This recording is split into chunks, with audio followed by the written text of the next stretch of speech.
नमस्ते, मैं हूं रविंद्र गौतम और आप देख रहे हैं संजीवनी टीवी पर शेयर बाजार का लेखा जोखा। लेकिन आज ये एपिसोड शुरू करने से पहले मैं आपसे एक सवाल पूछना चाहता हूं।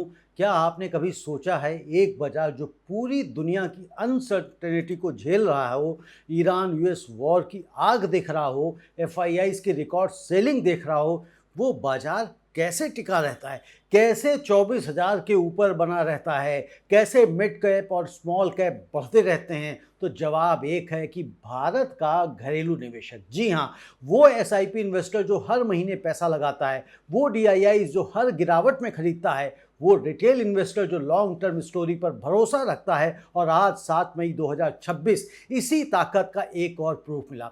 दोस्तों, आज बाजार ने एक बहुत मैच्योर बिहेवियर दिखाया। सेंसेक्स आज वीकली सेंसेक्स डेरिवेटिव्स की एक्सपायरी के दिन वोलेटाइल रहा, ऊपर नीचे हुआ, निफ्टी एक रेंज में कंसोलिडेट करता रहा। लेकिन जो असली कहानी थी वो थी ब्रॉडर मार्केट की। मिड कैप और स्मॉल कैप ने फिर से पॉजिटिव क्लोजिंग दी। ऑटो, रियल्टी और फार्मा आगे रहे और ब्रेंट क्रूड आज $100 के नीचे आ गया। जी हाँ, $100 के नीचे था। यह एक ऐसी थ्रेशोल्ड है जिसे पार होते देखना इंडिया के लिए एक बड़ी रिलीफ की बात है। तो आज के इस पूरे एपिसोड में हम समझेंगे आज बाजार ने क्या किया और क्यों किया, और हर सेक्टर की परफॉर्मेंस, गोल्ड, सिल्वर, क्रूड का हाल देखेंगे और ईरान यूएस वॉर की लेटेस्ट अपडेट को भी समझेंगे और एफआईआईज डीआईएस का हिसाब किताब भी लेंगे। कल के लिए रेजिस्टेंस लेवल और सपोर्ट लेवल्स क्या हैं और क्या करना चाहिए निवेशकों को, इस पे भी हम लोग बात करेंगे। और एक ऐसा संदेश, एक ऐसा सबक भी हम लेके आए हैं जिससे इन्वेस्टिंग आपकी शार्पर बनाएगा। तो चलिए शुरू करते हैं 7 मई 2026 का शेयर बाजार का पूरा और सटीक लेखा जोखा। तो दोस्तों, आज का दिन समझने के लिए पहले कल का कॉन्टेक्स्ट याद कीजिए। कल यानी 6 मई को बाजार ने एक हिस्टोरिक रैली दी थी। निफ्टी 1.25% बढ़ा, बैंक निफ्टी 2.63% उछल गया और मिड कैप 0.2% और स्मॉल कैप 1.93%। जी हाँ, और क्रूड ऑयल एक ही दिन में 12% से ज़्यादा गिर गया था। ईरान यूएस डील की उम्मीद जगी थी और आज उस रैली के बाद नेचुरली प्रॉफिट बुकिंग और कंसोलिडेशन होना था और ठीक यही आज हुआ भी। निफ्टी आज 24,327 पर बंद हुआ, यानी मामूली 4 अंकों यानी कि 0.02% की गिरावट। देखिए, इतनी बड़ी रैली के बाद सिर्फ 4 अंक की गिरावट, यह वीकनेस नहीं है, यह स्ट्रेंथ है। यह बताता है कि बुल्स अभी भी मार्केट को कंट्रोल कर रहे हैं। और आज मार्केट ने क्या किया, तो सेंसेक्स का वीकली डेरिवेटिव्स एक्सपायरी था आज, इससे वोलेटिलिटी बढ़ी। ब्रेंट क्रूड $100 के साइकोलॉजिकल लेवल के पार करके, यानी कि उसको तोड़ करके नीचे आ गया, जो इंडिया के लिए पॉजिटिव था। मिड कैप और स्मॉल कैप फिर पॉजिटिव रहे आज, यानी ब्रॉडर मार्केट की स्ट्रेंथ बनी रही और कई बड़ी कंपनीज के Q4 के नतीजों ने बाजार को डायरेक्शन दिया। आज का सेशन एक healthy pause after a big rally था। जी हाँ, healthy pause after a big rally, और ऐसे पॉजेस के बाद अक्सर बड़ी रैली आती हैं।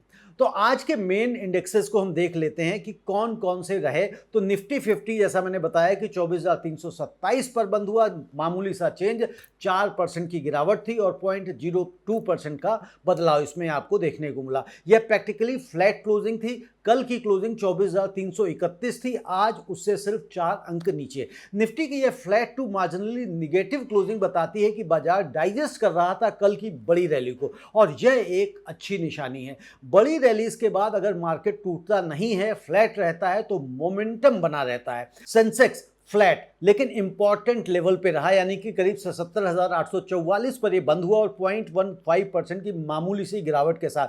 पिछला इसका जो क्लोज था वो 77,959 था और आज खुला था 78,339 पर। इसने हाई बनाया 78,384 का और लो बनाया 77,713 का, यानी सेंसेक्स ने आज करीब 750 अंकों की इंट्राडे रेंज देखा। एक्सपायरी की वजह से वोलेटिलिटी थी, लेकिन क्लोजिंग 77,800 पर थी, जो कंफर्टेबल जोन है। बैंक निफ्टी आज का पॉजिटिव सरप्राइज रहा। जी हां, बैंक निफ्टी आज 56,047 पर बंद हुआ, मात्र 66 अंकों की बढ़त, यानी 0.12% की बहुत ही मामूली सी बढ़त। ये इंटरेस्टिंग है, जब निफ्टी फ्लैट था बैंक निफ्टी स्लाइटली पॉजिटिव रहा। इसका मतलब बैंकिंग सेक्टर में अंडरलाइंग स्ट्रेंथ बनी हुई है। अब बात करते हैं निफ्टी मिड कैप की, तो ये मिड कैप आज फिर से आउट परफॉर्मर साबित हुआ। 62,003 पर ये बंद हुआ, 676 अंकों की बढ़त दी, 1.1% की शानदार बढ़त आप इसको कह सकते हैं। जब निफ्टी 0.02% नीचे था, मिड कैप 1.10% ऊपर था, तो यह एक मैसिव आउट परफॉर्मेंस है।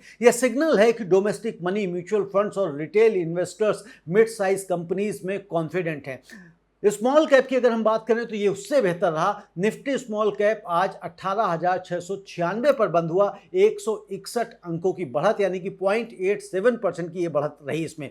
स्मॉल कैप ने भी आज निफ्टी को आउट परफॉर्म किया। यह ब्रॉडर मार्केट की हेल्थ का एक क्लियर और अनमिस्टेकेबल सिग्नल है। इंडिया विक्स में भी आज गिरावट आई, और ये कल भी आपने देखा था गिरावट आई है, तो इसमें गिरावट आ रही है, इसका मतलब है कि डर मार्केट से कम हो रहा है। जी हाँ दोस्तों, अब हम बात करते हैं सेक्टर वाइज परफॉर्मेंस की और विनर्स और लूजर्स की, कि कौन बढ़े, कौन चढ़े, कौन जीते और कौन हारे। जी हाँ दोस्तों, तो सबसे पहले हम देखते हैं ऑटो सेक्टर। तो लगातार चौथे दिन ये मजबूत रहा। निफ्टी ऑटो आज 27,340 पर बंद हुआ, 517 अंकों की बढ़त, यानी कि 1.93 की जबरदस्त बढ़त कह सकते हैं आप इसको। यह आज का सबसे बड़ा सेक्टोरल आउट परफॉर्मर रहा। बजाज ऑटो के शानदार Q4 के नतीजों ने ऑटो सेक्टर को एनर्जाइज किया।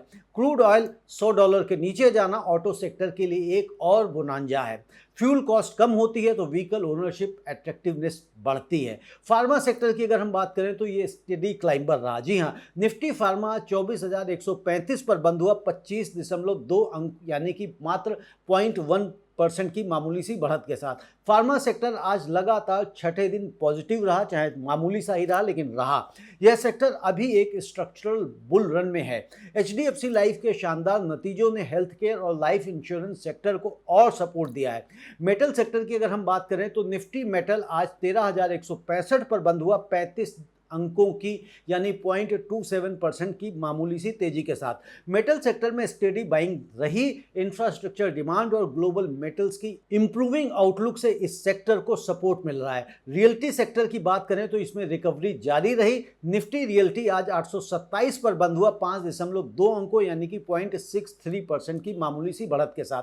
रियल एस्टेट स्टॉक्स में आज भी बाइंग रही है, और क्रूड गिरने से इंटरेस्ट रेट कट की उम्मीद बढ़ी है, और रियल्टी सेक्टर हमेशा रेट कट्स पर सबसे ज़्यादा रिएक्ट करता है।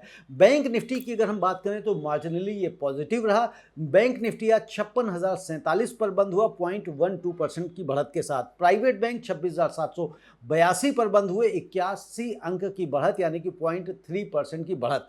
बैंकिंग सेक्टर आज स्टेडली पॉजिटिव रहा। क्रूड गिरने और रुपए के मजबूत होने से बैंकिंग सेक्टर को मैक्रो सपोर्ट मिल रहा है। PSU बैंक की अगर हम बात करें तो PSU सेक्टर आज एक ऐसा एकमात्र नोटेबल लूजर रहा। जी हाँ, ये लूजर रहा आज, क्योंकि निफ्टी PSU बैंक आज 8,636 पर बंद हुआ, 42 अंक, यानी कि -0.49% की गिरावट के साथ में। PSU बैंक्स में आज प्रॉफिट बुकिंग हुई है। कल की 0.3% की जबरदस्त रैली के बाद यह नेचुरल था। IT सेक्टर आज अंडर परफॉर्मर रहा। निफ्टी IT आज 29,043 पर बंद हुआ, 224 अंक, यानी कि 0.77% की गिरावट के साथ। IT सेक्टर आज का बिगेस्ट लूजर था। डॉलर इंडेक्स कमजोर होने से IT स्टॉक्स पर असर पड़ता है। रुपया मजबूत होने पर डॉलर रेवेन्यूज की वैल्यू कम होती है। इसके अलावा ग्लोबल IT स्पेंडिंग में अनसर्टेनिटी बनी हुई है। अब बात करते हैं निफ्टी FMCG की। आज 51,068 पर यह बंद हुआ, 392 अंकों, यानी कि -0.76% की मामूली सी गिरावट के साथ। FMCG में आज सिग्निफिकेंट सेलिंग रही। हिंदुस्तान यूनिलीवर्स आज के टॉप लूजर्स में था, जो FMCG की इस वीकनेस का मुख्य कंट्रीब्यूटर था। जब मैक्रो एनवायरनमेंट पॉजिटिव होता है और रिस्क ऑन सेंटिमेंट्स बढ़ता है तो डिफेंसिव सेक्टर्स जैसे FMCG में प्रॉफिट बुकिंग आती है, होती है। ये आप सब लोग अब तक समझ चुके हैं। अब बात करते हैं कि आज बाजार कैसा रहा। तो 5 की ड्राइवर्स रहे दोस्तों कि आज का बाजार मिक्स था, लेकिन इसके पीछे बहुत क्लियर फैक्टर्स थे। तो आइए समझते हैं पहला ड्राइवर। तो सेंसेक्स एक्सपायरी की वोलेटिलिटी। आज सेंसेक्स की वीकली एक्सपायरी थी, और एक्सपायरी के दिन बाजार नेचुरली वोलेटाइल होता है। कॉल पुट डेटा में टग ऑफ वार होता है। बुल्स 24,400 को डिफेंड कर रहे थे और बियर्स 24,300 को तोड़ने की कोशिश कर रहे थे। इस खींचतान में निफ्टी प्रैक्टिकली फ्लैट बंद हुआ, जो एक्चुअली बुल्स की जीत कह सकते हैं आप। दूसरा ड्राइवर रहा क्रूड का $100 के नीचे जाना। आज का सबसे बड़ा पॉजिटिव ट्रिगर था ब्रेंट क्रूड का $100 पर बैरल से नीचे जाना। यह एक साइकोलॉजिकल और प्रैक्टिकल दोनों तरह का माइलस्टोन था। जब क्रूड $100 के नीचे आता है तो इंडिया में इन्फ्लेशन एक्सपेक्टेशंस कम होती हैं, आरबीआई रेट की संभावना बढ़ती है और कॉर्पोरेट मार्जिन्स इंप्रूव होते हैं। ऑटो, रियल्टी और ब्रॉडर मार्केट ने इसी से आज एनर्जी ली है। और तीसरा ड्राइवर रहा Q4 अर्निंग्स का मिक्स लेकिन ओवरऑल पॉजिटिव सीजन। आज Bajaj auto, HDFC life, NTPC और कई अन्य कंपनीज के रिजल्ट्स आए। बजाज ऑटो के Q4 के नतीजे बेहतरीन रहे, एक्सपोर्ट्स 83% बढ़ा। एचडीएफसी लाइफ का Q4 का जो प्रॉफिट रहा वह भी मजबूत रहा। इन अच्छे रिजल्ट्स ने ऑटो और फाइनेंशियल सर्विसेज को सपोर्ट दिया। चौथा ड्राइवर था मिड कैप और स्मॉल कैप की ब्रॉड बाइंग। कल की 3:1 एडवांस डिक्लाइन रेशियो के बाद आज भी मिड कैप और स्मॉल कैप पॉजिटिव रहे। यह बताता है कि डोमेस्टिक रिटेल इन्वेस्टर्स और म्यूचुअल फंड्स का कॉन्फिडेंस बना हुआ है। यह एक सेल्फ सस्टेनिंग पॉजिटिव साइकिल है। पांचवें ड्राइवर की अगर हम बात करें तो वो रहा रुपया। जी हाँ, रुपये से आज स्ट्रेंथ मिली कि रुपया आज 95.18 से और मजबूत होकर 94.25 पैसे तक आया। एक सिग्निफिकेंट स्ट्रेंथनिंग आपको इसमें दिखाई दी और रुपये के मजबूत होने से एफआईआईज आउटफ्लोज का प्रेशर थोड़ा कम होता है, इंपोर्ट कॉस्ट घटते हैं और ओवरऑल मैक्रो पिक्चर बेटर दिखता है।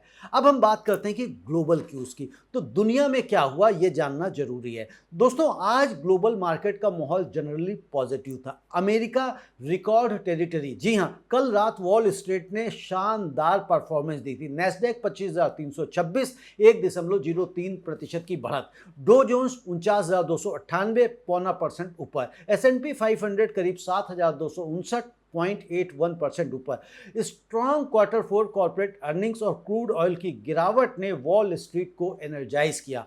यूरोप की अगर बात करें तो पॉजिटिव इसमें कंटिन्यूड रही। डेक्स 24,781 और FTSE 10,400 दोनों पॉजिटिव थे। यूरोपियन मार्केट ईरान डील की प्रोस्पेक्ट पर पॉजिटिव बने हुए हैं। एशिया की बात करें तो मिक्स्ड बट स्टेबल। जापान का निक्की 59,513 पर था। शंघाई कंपोजिट 4,160 पर था। एशिया में मार्केट्स ने कोई बिग मूव नहीं दिया, कॉशियस बट स्टेबल रहा। क्रूड ऑयल आज का मोस्ट इंपॉर्टेंट ग्लोबल क्यू रहा। जी हाँ, ब्रेंट क्रूड आज $100 के नीचे आया, 98.99 के जोन में।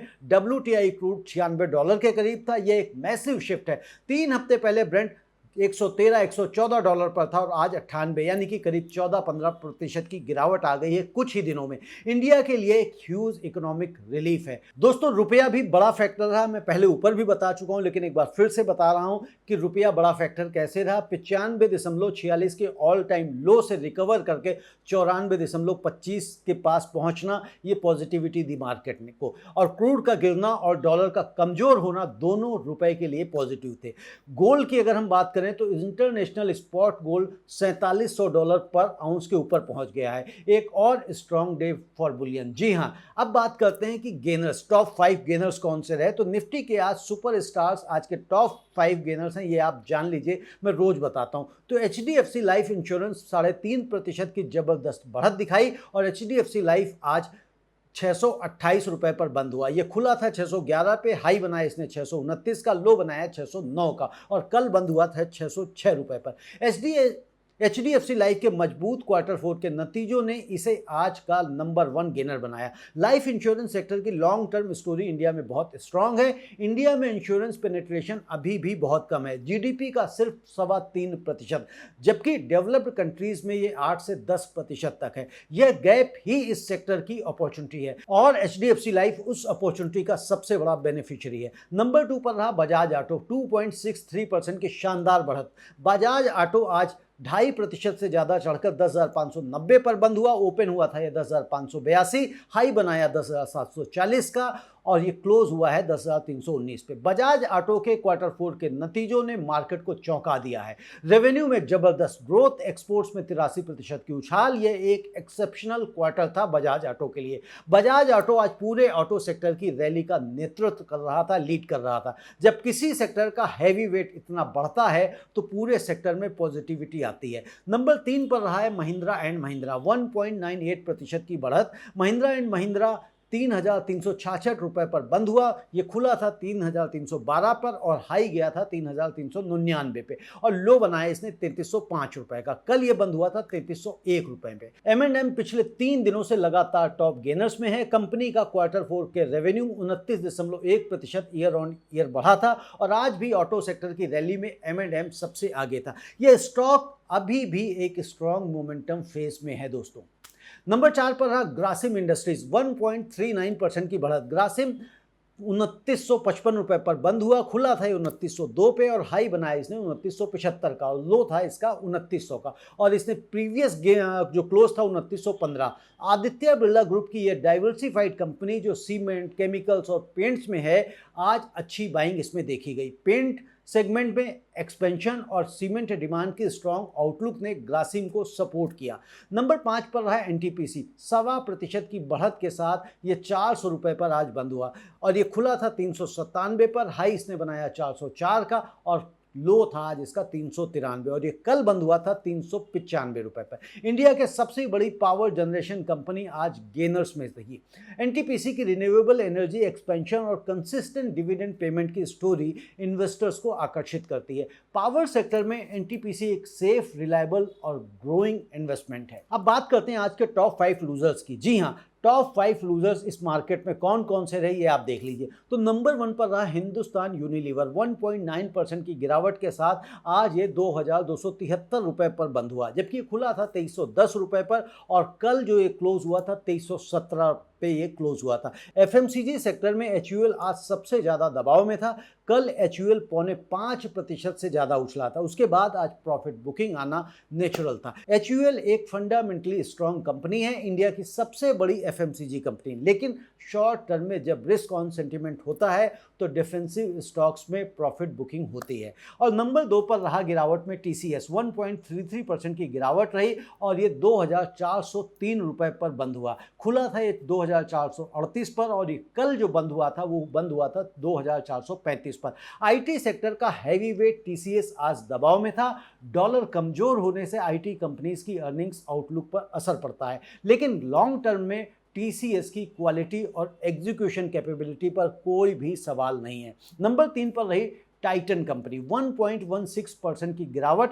टाइटन आज 4,309 रुपए पर बंद हुई, खुला था ये 4,350 पर और कल ये बंद हुआ था 4,360 पर। टाटा ग्रुप की ये प्रीमियम कंज्यूमर ब्रांड आज दबाव में रही। ज्वेलरी और लग्जरी सेगमेंट में वैल्यूएशन कंसर्न्स और मैक्रो अनसर्टेनिटी का इसमें असर साफ दिखाई दिया। नंबर 4 पर रहा टेक महिंद्रा, 1.14% की गिरावट। टेक महिंद्रा आज 1,450 रुपये पर बंद हुआ, खुला था ये सुबह 1,467 रुपये पर और कल बंद भी 1,467 पर ही हुआ था। टेक महिंद्रा पिछले कई दिनों से दबाव में है। आईटी सेक्टर में ग्लोबल स्पेंडिंग स्लो डाउन और स्पेसिफिक प्रोजेक्ट डिलेज ने इसे कंसिस्टेंटली नीचे रखा हुआ है। और नंबर 5 पर रही आईटीसी, 1.01% की गिरावट के साथ आईटीसी 308 रुपए पर बंद हुआ। खुला था ये 311 पर और ये कल भी 311 रुपए पर ही बंद हुआ था। आईटीसी में आज सेलिंग रही। एफएमसीजी और सिगरेट्स का कॉम्बिनेशन जब ब्रॉडर मार्केट पॉजिटिव हो तो अंडर परफॉर्म करता है, लेकिन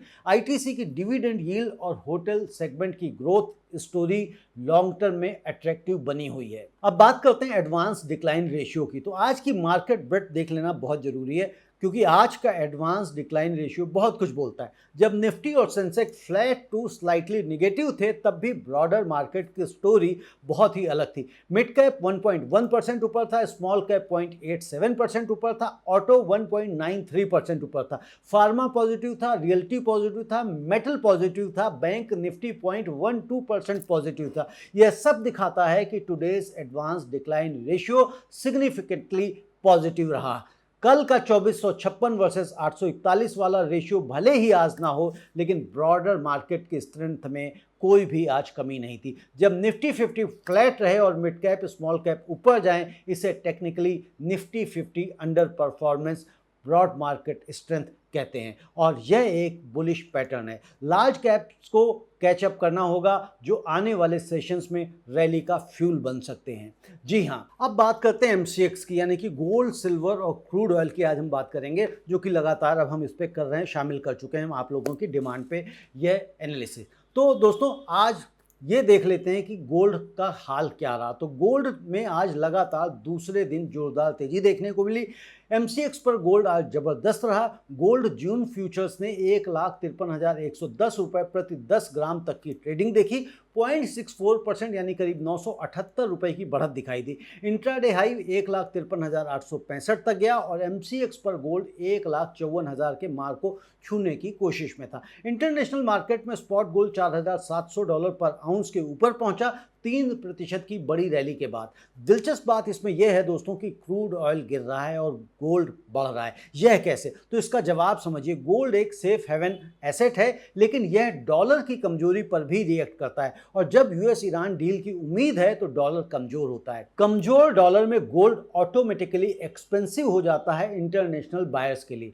इसके अलावा सेंट्रल बैंक की गोल्ड बाइंग जारी है और ईरान डील कंफर्म नहीं हुई है, अनसर्टेनिटी अभी भी बनी हुई, इसलिए सेफ हेवन डिमांड भी बनी हुई। अब बात करते हैं सिल्वर की, आज का स्टार परफॉर्मर। जी हां, एमसीएक्स सिल्वर आज की सबसे एक्साइटिंग कमोडिटी स्टोरी थी। सिल्वर जुलाई फ्यूचर्स ने 2,57,055 रुपये प्रति किलो तक की इंट्राडे हाई छुआ। ट्रेडिंग करीब 2,55,566 रुपये के आसपास रही, करीब 1% यानी कि 2301 रुपये की बढ़त दिखी। इंटरनेशनल स्पॉट सिल्वर $78 से $80 पर आउंस के जोन में था। $80 को छूने की इसने कोशिश भी की, लेकिन सिल्वर ने आज गोल्ड को आउट परफॉर्म किया। ये क्लियर दिखाई दिया। क्यों? क्योंकि जब इकोनॉमिक रिकवरी की उम्मीद बढ़ती है, जैसे आज ईरान डील की पॉसिबिलिटी से, तो सिल्वर की इंडस्ट्रियल डिमांड की एक्सपेक्टेशंस बढ़ जाती हैं। अब बात कर लेते हैं क्रूड ऑयल की। तो क्रूड ऑयल की आज की सबसे इंपैक्टफुल कमोडिटी स्टोरी रही है, लेकिन इस बार डाउन साइड स्टोरी पॉजिटिव थी मार्केट के लिए। ब्रेंट क्रूड आज $99 पर बैरल के जोन में था। $100 का साइकोलॉजिकल लेवल टूट गया है। कल WTI क्रूड $89 पर था और आज क्रूड ने थोड़ी रिकवरी की। $96 पर बैरल के करीब WTI और 102 से 103 पर ब्रेंट। यह बाउंस था कल की 12% गिरावट के बाद, लेकिन बड़ी तस्वीर अगर आप इसकी देखें तो एक हफ्ते पहले ब्रेंट 113 से 114, 116, $118 पर था, लेकिन आज ये $100 के नीचे आ गया, यानी करीब 12-13% की गिरावट। और एमसीएक्स पर क्रूड इंडिया में भी सिग्निफिकेंटली नीचे आया। कल 9,018 रुपये पर बंद हुआ था, जो 7% की गिरावट थी और इंडिया के लिए इसका मतलब है कि क्रूड ऑयल का $100 के आसपास रहना इंडिया के लिए मैनेजेबल जोन है। 80 से 85 पर आ जाए तो इंडिया के लिए स्वीट स्पॉट है। 100 से $110 इंडिया के लिए पेनफुल है, लेकिन बियरेबल है और 115 तब इकोनॉमी पर सीरियस प्रेशर आप महसूस कर सकते हैं। अब दोस्तों शेयर बाजार के लेखा जोखा का सबसे इंपॉर्टेंट सेगमेंट कि कल बाजार कैसा रहेगा और क्या सपोर्ट लेवल्स रहेंगे और क्या रेजिस्टेंस लेवल रहेंगे।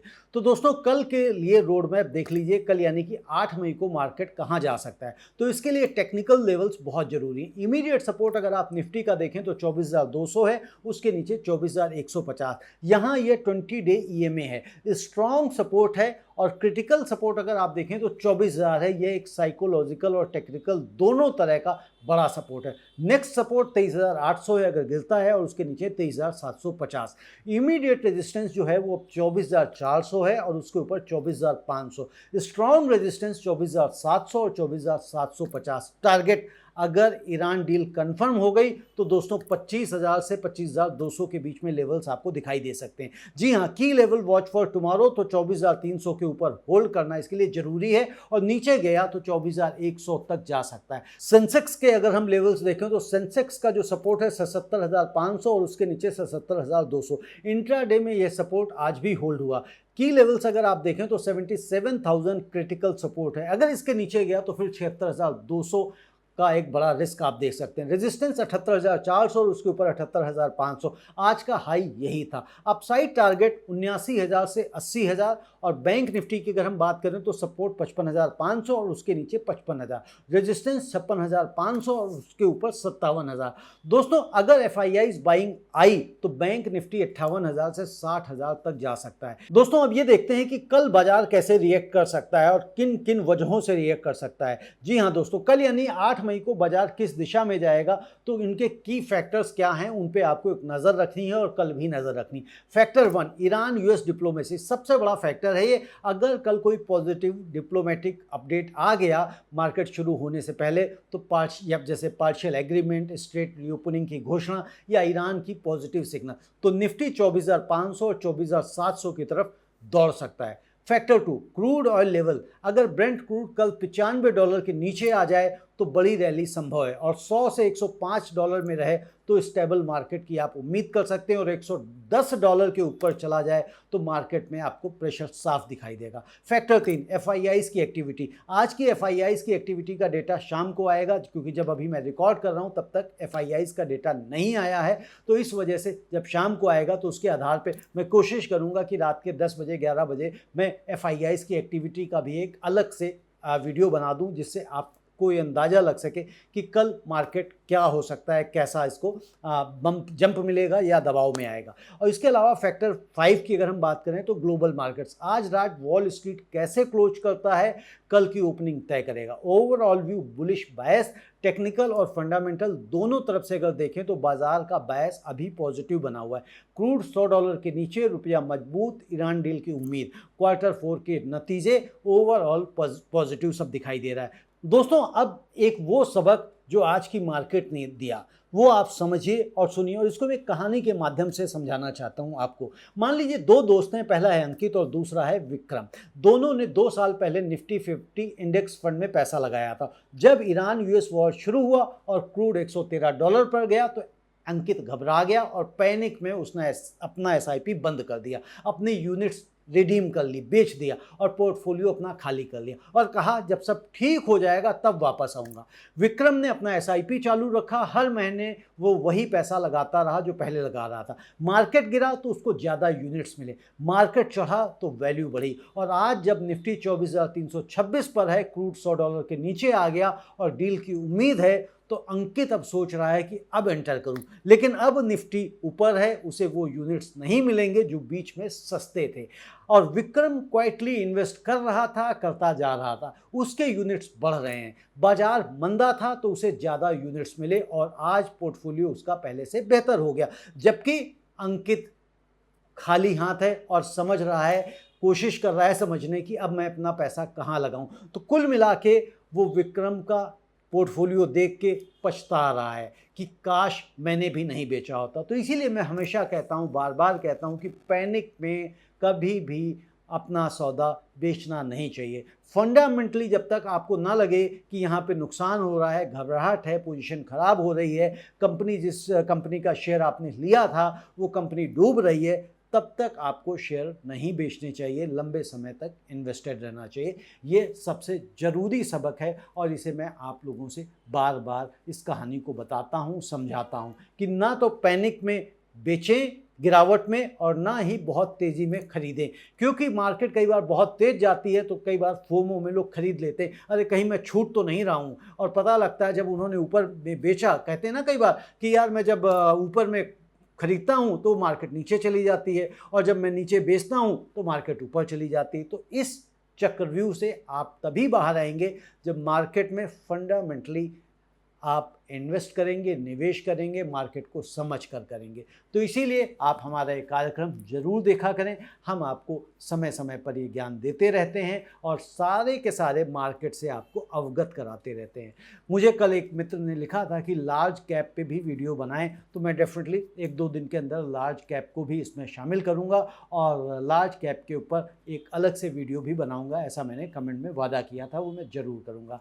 अगर आपको मेरा एनालिसिस अच्छा लगता है, ये शेयर मार्केट का लेखा जोखा आपको पसंद आता है, तो कृपया करके ये हमारा जो संजीवनी टीवी है इसको सब्सक्राइब कर लें, वीडियो को लाइक कर दें, कमेंट अवश्य किया करें कि क्या आप सोचते हैं और क्या पसंद आया इस पूरे सेगमेंट में आपको, और आपका पोर्टफोलियो किस तरह से चल रहा है। और अगर हो सके तो आप हमारे संजीवनी टीवी की सदस्यता भी लें, मेंबर भी बने एक छोटी सी फीस देके।